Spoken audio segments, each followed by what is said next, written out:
رمضان کی جان، ہماری شان، ہمارے پیارے علماء کرام سے آراستہ محفل علماء کا، اور ہمارے ساتھ موجود ہے مفتی فضل سبحان صاحب، ڈاکٹر عمیر محمود صدیقی صاحب، علامہ کمیل موسوی، علامہ ڈاکٹر عامر عبداللہ محمدی صاحب۔ پاکستان کو آج سیلیبریٹ کر رہے ہیں یہ خوبصورت دن، اور کل ہم نے جب 27ویں شب کی فضیلت کا ذکر کیا تو ظاہر ہے اسی سے یہ انٹر کنیکٹڈ ہے پاکستان کا ہمیں ملنا، اس شب پاکستان کا ہمیں ملنا، اور آج اسی کے بارے میں بات کرتے ہو۔ لیکن کچھ سوالات میرے ذہن میں، دانش کے ذہن میں، یہ پوری ٹرانسمیشن کرتے ہوئے آیا اور ہم نے سوچا ہم علماء کرام سے ضرور پوچھیں گے۔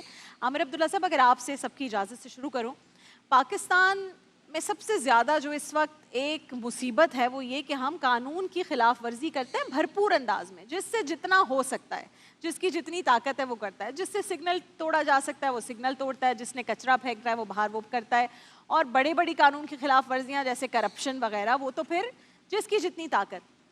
قانون کی خلاف ورزی پر قانون میں تو سزا ہے، لیکن کیا دین میں بھی اس کی سزا ہے کہ آپ ملک کے قانون کو فالو نہ کریں اور اس میں خامیاں آپ کی وجہ سے پیدا ہو رہی ہوں؟ بسم اللہ۔ بسم اللہ الرحمن الرحیم۔ پاکستان کی آزادی کا دن مبارک ہو۔ ہجری تقویم کے اعتبار سے 27 رمضان المبارک کی رات کو پاکستان وجود میں آیا، اور میں سمجھتا ہوں کہ یہ اتفاق نہیں ہے بلکہ یہ اللہ رب العالمین کے پلان کا حصہ تھا کہ 1857 سے جو تحریک سیدین شہیدین کی شروع ہوئی، اور پاکستان تو اسی دن قائم ہو گیا تھا۔ قائد اعظم نے جس طرح فرمایا تھا کہ جس دن پہلا ہندو مسلمان ہوا تھا، تو یہ دو قومی نظریہ الحمدللہ کھڑا ہوا تھا، اور اس دو قومی نظریے کی آج الحمدللہ بنگلہ دیش کے مسلمانوں نے پھر سے لاج رکھی ہے، اور الحمدللہ پھر وہی کلمہ کہ تیرا میرا رشتہ کیا، لا الہ الا اللہ۔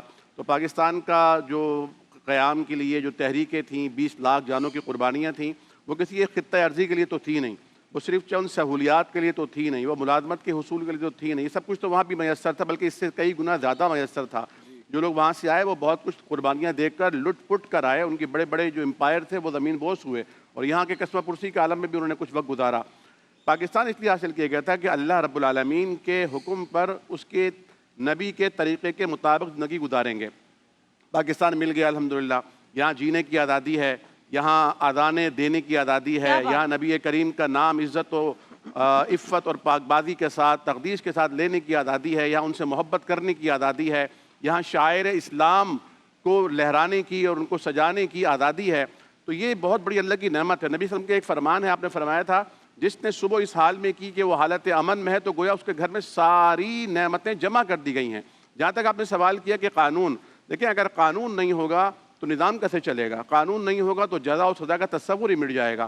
اصل میں ضرورت اس بات کی ہے کہ ہمارے مساجد سے بھی یہ بات برپلا بیان کی جانی چاہیے کہ جو ملک کے قوانین ہوتے ہیں، شریعت نے ان کو پروٹیکشن دیا ہے۔ المسلمون علی شروطہم کے تحت اللہ کے حبیب صلی اللہ علیہ وسلم کے فرمان کے مصداق جب آپ کسی ملک کی شہریت اختیار کرتے ہیں تو وہاں کے ایک ایک قانون کو فالو کرنا آپ پر شرعاً حکماً لازم ہو جاتا ہے، اور ہمارے ہاں صرف جو پکڑا جائے اسی پر قانون نافذ ہوتا ہے، یہ غلط تصور ہے۔ ایک معاشرتی اور سماجی پریشر ہونا چاہیے کہ معاشرے کا ہر فرد پاکستان کا مجاہد اور پاکستان کا سپاہی بن کر ہر دوسرے بندے پر تنقید کی نگاہ رکھے، جہاں کہیں کوئی قانون توڑ رہا ہو سب کی نگاہیں اس کو ایسے دیکھیں کہ اسے لگے کہ جس نے کوئی گناہ کیا ہے، کوئی پاپ کیا ہے، کوئی بہت بڑا اس نے گناہ سرزد ہو گیا ہے۔ یہی ایک جو سوشل پریشر ہوگا، سماجی دباؤ ہوگا، یہ اصل میں لوگوں کو درست کرے گا، ورنہ قانون کے جو ہرکارے ہیں یا سپاہی ہیں وہ ہر چوک پر، ہر گلی پر، ہر نکڑ پر، ہر گھر کے باہر تو نہیں کھڑے ہو سکتے، ہر جگہ کیمرے بھی نہیں رکھ سکتے کہ آپ اپنے گھر کا کوڑا باہر نہ پھینکیں۔ یہ ایک اخلاقی تربیت ہونی چاہیے اور ایک سماجی دباؤ ہونا چاہیے۔ سیلف اسسمنٹ کرنی تیسری بات یہ ہے کہ پاکستان اللہ کی امانت ہے، پاکستان اللہ کی نشانی ہے۔ جس طرح حضرت صالح علیہ السلام کی اونٹنی اللہ رب العالمین کی ایک نشانی تھی، اس کے خلاف جس نے بھی سازش کی، جس نے پلان کیا اور جتنے لوگ خاموش رہے سب عذاب کا نشانہ بنے۔ یہ پاکستان اللہ کی امانت ہے، پاکستان اللہ رب العالمین کا انعام ہے۔ جو اس کے خلاف سازش کرے گا یا اس سازش پر خاموش بھی بیٹھے گا، اللہ رب العالمین کا تابیانہ اس پر بھی برسے گا۔ دوسرا سوال بالکل یہی ہے، موسوی صاحب آپ کے پاس آئیں گے۔ وہ لوگ جو اندرونی طور پر سازشیں کرتے ہیں، فساد برپا کرنا چاہتے ہیں یا انارکی پھیلانا چاہتے ہیں یا ایسی کیفیت پھیلانا چاہتے ہیں جس کو ہم انسرٹینٹی کہتے ہیں ملک میں، اور ایسے ٹولے ہیں جو ہر وقت لگے رہتے ہیں، ان کا دینی اعتبار سے کیا پکڑ ہے ان کی؟ اعوذ باللہ من الشیطان اللعین الرجیم، بسم اللہ الرحمن الرحیم۔ بحمد اللہ گرین انٹرٹینمنٹ ٹی وی کے اوپر موجود ہیں، اور سب پہلے سے ہی گرین ہے اور آج بہت زیادہ گرین ہے ماشاءاللہ سے۔ پاکستان ہماری نہ صرف یہ کہ محبت ہے بلکہ ہماری جان ہے، ہماری پہچان ہے، ہماری شناخت ہے۔ ہم دنیا میں جہاں بھی جاتے ہیں اور میں پاکستان سے باہر رہتا ہوں، لہذا جو افراد پوچھتے ہیں تو پہلا سوال ان کا یہ ہوتا ہے کہ آپ کہاں سے ہیں؟ تو پاکستان ہی ہماری شناخت ہے، پہچان ہے، جہاں جاتے ہیں ہم پاکستانی ہونے کے عنوان سے ہی پہچانے جاتے ہیں، اور اس ملک نے ہمیں جس نے شناخت دی ہے اس کے تمام قوانین کو فالو کرنا، تمام مراجعین کا حکم یہی ہے کہ جتنے بھی قوانین ہیں اس کو فالو کرنا چاہیے۔ اس پاکستان کی ذمہ داری صرف حکمرانوں کے اوپر نہیں ہے کہ انہوں نے ہی ہر چیز کر کے دینی ہے۔ ہم کیوں اپنے گھر کا کچرا، جیسے رابعہ بہن نے کہا کہ اپنے گھر کے باہر پھینک دیتے ہیں؟ کیوں ہم اپنے محلے اور گلی کا خیال نہیں رکھتے؟ وہاں ہم گھر کے اندر تو صفائی کا خیال رکھتے ہیں، گھر سے باہر بھی تو صفائی رکھنی ہے، تو اس کا کیوں خیال نہیں ہے؟ گھر کے باہر ذرا سے اگر گٹر کا پانی جمع ہے تو کیا ہماری ذمہ داری نہیں ہے اس کو ہم صاف کریں؟ کیا ہم ایز اے مسلمان ہماری کوئی ذمہ داری نہیں ہے؟ کیا صرف گھر کے اندر بس ہماری ایک چار دیواری ہے اسی کی ہمارے اوپر ذمہ داری نہیں؟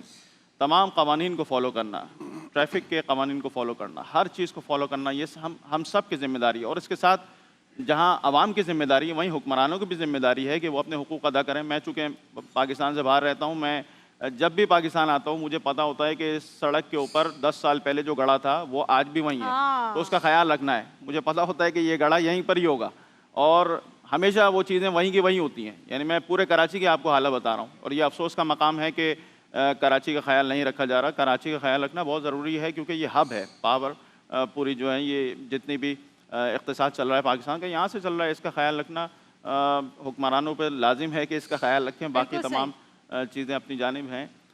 جہاں تک آپ نے جو بات کی فتنے کے حوالے سے، یہ تمام کے تمام احکام اسلامی، چونکہ مملکت اسلامی ہے، تمام احکامات اس کے اوپر جاری ہوتے ہیں۔ کوئی خلفشار، کوئی نا اتفاقی، کوئی انتشار پیدا کرنا، میں مکتب تشیع کو ریپرزینٹ کر رہا ہوں اور ان کی طرف سے یہ ان کے بہاف پہ یہ بات کر رہا ہوں کہ ہمیں ہمیشہ یہاں شیعہ جو ہیں مظلوم رہے ہیں، لیکن اس کے باوجود ہم نے کبھی بھی پاکستان کے خلاف آپ کو کسی شیعہ کی آواز آپ کو نظر نہیں آئے گی۔ ہمیشہ حمایت میں بات کرتے ہوئے، ہمیشہ پاکستان کو سپورٹ کرتے ہوئے، دنیا کے کسی خطے کے اندر ہو، دنیا کے کسی کونے کے اندر ہو، پاکستان کے اندر موجود ہو، ہمیشہ پاکستان کی حمایت۔ کیوں؟ کیونکہ قائد اعظم محمد علی جناح، نام بھی محمد اور علی ہے، کیا ہی خوبصورت نام ہے، جو 12 امامی شیعہ اثنا عشری تھے، تو خود ایک شیعہ کا بنایا ہوا ہے، اور کیا ہی خوبصورت بات ہے کہ ایک سنی کا سوچا ہوا ہے علامہ اقبال کا، اور ایک شیعہ کا بنایا ہوا یہ ملک ہے۔ اگر اس کے ہم وقت کو دیکھیں، تاریخ کو دیکھیں، تو 14 اگست کو یہ ملک ہمیں پروردگار نے عطا کیا ہے، 12:05 پر اس کی آزادی کا اعلان ہوا ہے۔ تو یہ پنجتن کا صدقہ ہے، اہل بیت علیہ السلام کا صدقہ ہے کہ جو اللہ نے ہمیں اتنی بڑی نعمت، اس کی قدر کرنی چاہیے، اور اس کی ویلیو کو نہ صرف عوام کو بلکہ حکمرانوں کو بھی اس کا خیال کرنا چاہیے۔ بڑی پیاری گفتگو فرمائی علامہ صاحب نے۔ ایک بات بطور ایک خوشی اور مسرت کے لمحات میں اس بات کو دوسرے پرائے میں کہنا چاہتا ہوں کہ انہوں نے فرمایا کہ شیعہ کا بنایا ہوا ہے، سنیوں نے شیعہ کو قائد بنایا تھا، تو لیکن یہ کہ قائد اعظم سے جب یہ پوچھا گیا تھا کہ قائد اعظم آپ سنی ہیں یا شیعہ ہیں، تو قائد اعظم کا جواب تو قائد والا جواب تھا، پاکستانی والا جواب تھا۔ انہوں نے کہا تھا مجھے یہ بتاؤ رسول اللہ کون تھے، وہ شیعہ تھے یا سنی تھے؟ تو ہمیں قائد اعظم کو بطور ایک مسلمان قائد کے، کیونکہ راضی بات ہے جب سب مسلمان ہیں تو پھر ان کو صرف مسلمان رہنے دیا جائے تاکہ وہ سب کے قائد ہیں، سب کے رہبر ہیں، سب کے رہنما ہیں قائد اعظم، اور پھر گھر کی خاطر 100 دکھ جھیلے، گھر تو آخر اپنا ہے۔ کیا بات ہے، کیا بات ہے۔ فضل سبحان صاحب، یہ جتنے بھی لوگ تفرقہ پیدا کرتے ہیں یا پھر ڈفرینسز بناتے ہیں یا پھر انارکی اور فساد پھیلانے کی کوشش کرتے ہیں، ہم قانون کے کٹہرے میں تو لانے کی کوشش کرتے ہیں، وہاں پر بھی میں کہتی ہوں بہت زیادہ ڈھیل دی جاتی ہے۔ جن ممالک میں ڈھیل نہیں دی جا رہی وہ بہتر طریقے سے آگے بڑھ رہے ہیں، لیکن دینی اعتبار سے ہم کبھی نہیں سوچتے کہ اسلام میں اس کے بارے میں منع کیا گیا ہے، کیا احکامات ہیں، اور شاید اس بارے میں بات بھی بہت کم ہوئی۔ اگر آپ بتانا چاہیں اس پر۔ بسم اللہ الرحمن الرحیم۔ سب سے پہلے تو یہ بات ملحوظ نظر رہے کہ پاکستان 14 اگست 1947 کو آزاد ہوا، معرض وجود میں آیا، لیکن اسلامی کیلنڈر کے اعتبار سے وہ 27 رمضان المبارک کا دن تھا۔ ہمیں اس امیجن اور استحضار کو بڑھانا اور پھیلانا چاہیے۔ دوسری بات، پاکستان کا وجود، اس میں ہجرت کا ایک کانسیپٹ اور تصور ہے کہ کسی بھی دارالکفر سے دارالاسلام کی طرف منتقل ہونا، ایک ایسا خطہ جو محض پاکستان کا مطلب کیا لا الہ الا اللہ، پاکستان کا مقصد کیا محمد الرسول اللہ صلی اللہ علیہ وسلم، اس نعرے کی بنیاد پر وجود میں آیا ہے۔ دوسری بات یہ ہے کہ یہ صرف مقام کی، جغرافیے کی اور جگہ کی اور سرحد کی تبدیلی نہیں تھی، یہ ایک دعوتی، ایک سیاسی، ایک معاشرتی، ایک نظریاتی انقلاب اور تبدیلی تھی.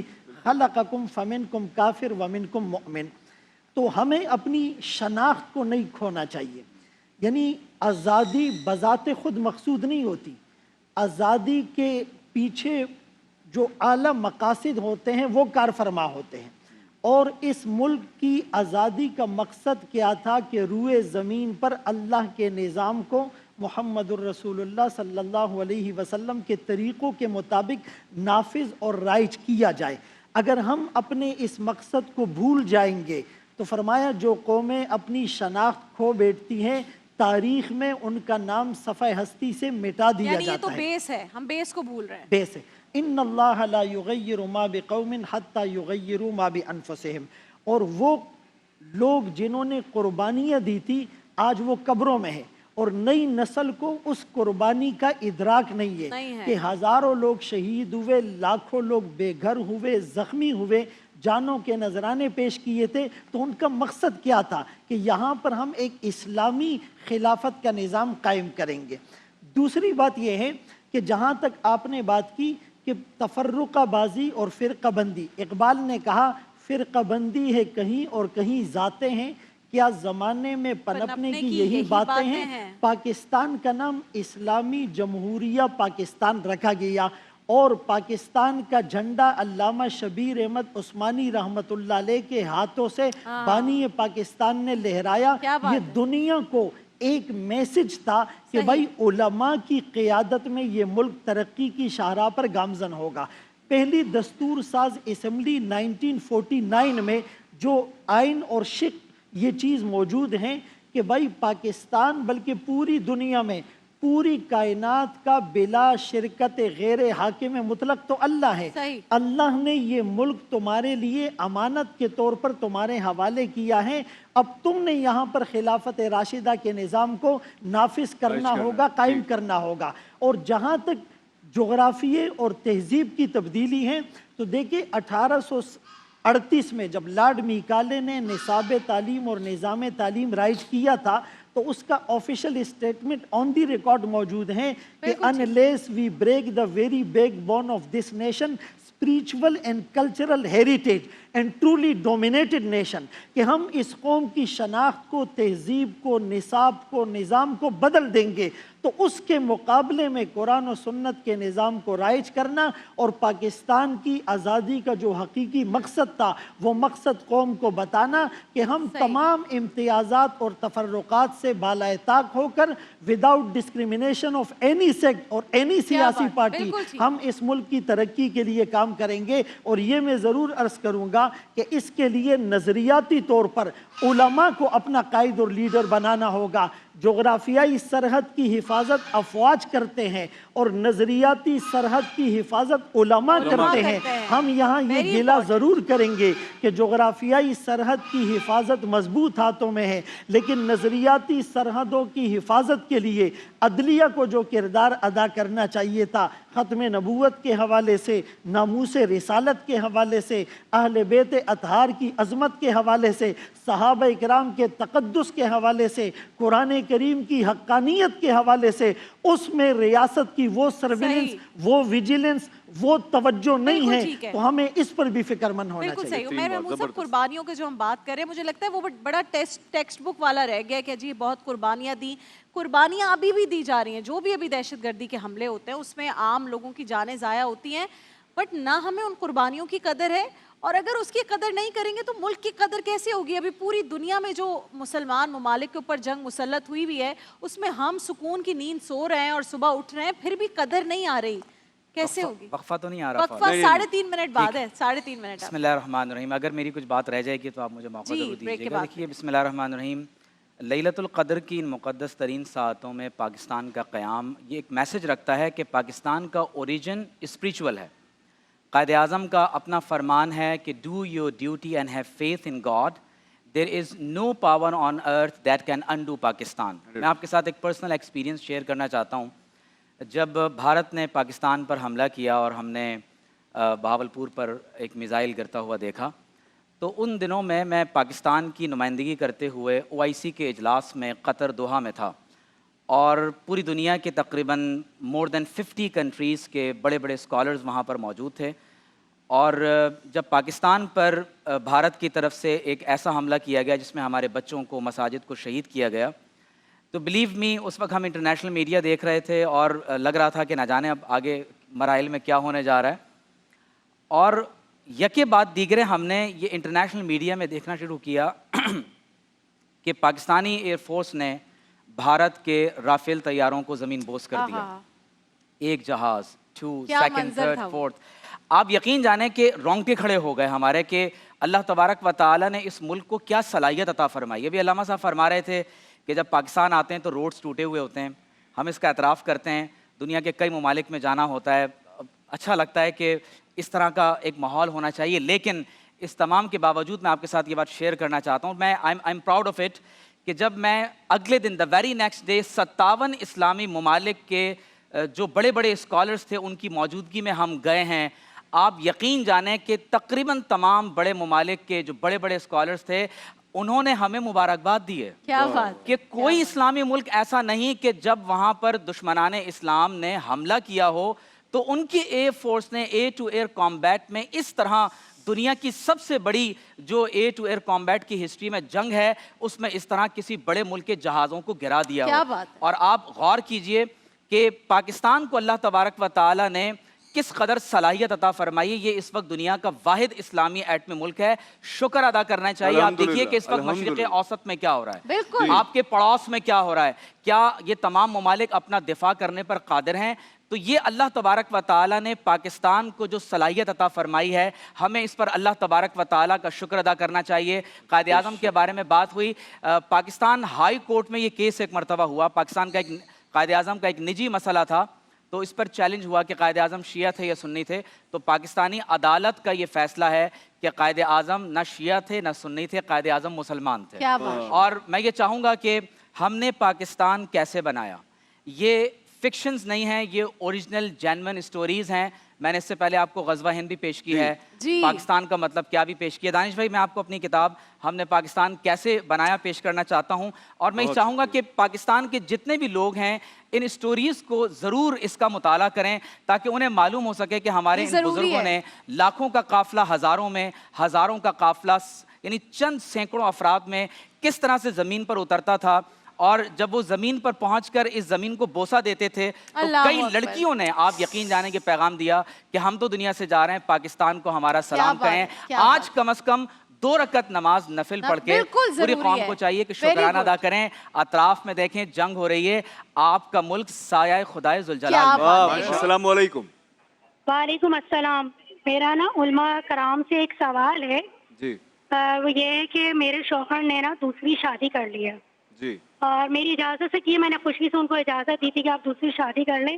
اب شادی کے بعد انہوں نے کیا کرا کہ میرے حقوق اب وہ اتنے پورے نہیں کر رہے جتنی دوسری بیوی کے کر رہے ہیں, جبکہ میں نے ان کو اپنی خوشی سے اجازت دی تھی تو ان کو میرے حقوق پورے زیادہ کرنے چاہیے تھے, لیکن وہ اب دوسری بیوی کے زیادہ کر رہے ہیں. اور وہ علماء صاحب کو بہت فالو کرتے ہیں آپ لوگوں کو, تو اس کے بارے میں کیا کہیں گے آپ؟ پوچھ لیتے ہیں. ان کی کیا غلطی ہے کہ ان کو فالو کرتے ہیں اور آپ کے حقوق پورے نہیں کرتے. اور ساتھ ساتھ ایک اور کوشچن ہے جو میں کرنا چاہتا ہوں, کیا جنت میں کوئی دروازہ روزے داروں کے لیے مخصوص ہے اور اس سے کون سے لوگ جنت میں داخل ہوں گے؟ ورنہ عمومی طور پر سارے ہی مسلمان روزہ رکھتے ہیں, تو کیا سب روزے دار اس دروازے سے داخل ہوں گے؟ اگر ایسا ہے تو پھر اس کی کیا خصوصیت باقی رہے گی؟ الگ کیا خصوصیت ہوگی؟ فضل سبحان صاحب, پہلے تو یہ کہ وہ خاتون کہہ رہی ہیں کہ میں نے خود شادی کی اجازت دی ہے کہ آپ کر لیں شادی, لیکن اب وہ شادی جب ہو گئی ہے تو میرے حقوق پورے نہیں کر رہے, بلکہ کہہ رہی ہے مجھے لگتا ہے کہ میں نے اجازت دی ہے, میرے زیادہ حقوق پورے ہونے چاہیے. تو کیا جو عورت خود اجازت دے دے اس کے زیادہ حقوق پورے ہونے چاہیے, اور پھر کیا معاملہ کرنا چاہیے جن کی 2 شادیاں؟ بسم اللہ الرحمن الرحیم. دیکھیں, شریعت نے مرد کو 4 شادیوں کی اجازت دی ہے, بلکہ قرآن کریم کے آیت کے پیٹرن اور اسلوب کو اگر دیکھا جائے تو ابتدا 2, 3 اور 4 سے کی ہے. فَانْكِحُوا مَا طَابَ لَكُم مِّنَ النِّسَاءِ مَثْنَىٰ وَثُلَاثَ وَرُبَاعَ. لیکن فَإِنْ خِفْتُمْ أَلَّا تَعْدِلُوا, اگر تم ان میں عدل اور انصاف نہیں کر پاؤ گے تو پھر ایک ہے. دوسری بات یہ ہے کہ اگر انہوں نے اجازت دی اور شوہر نے اجازت لی, یہ تو بہت اچھا ایک ٹرینڈ سیٹ ہو گیا معاشرے کے لیے, نمبر 1.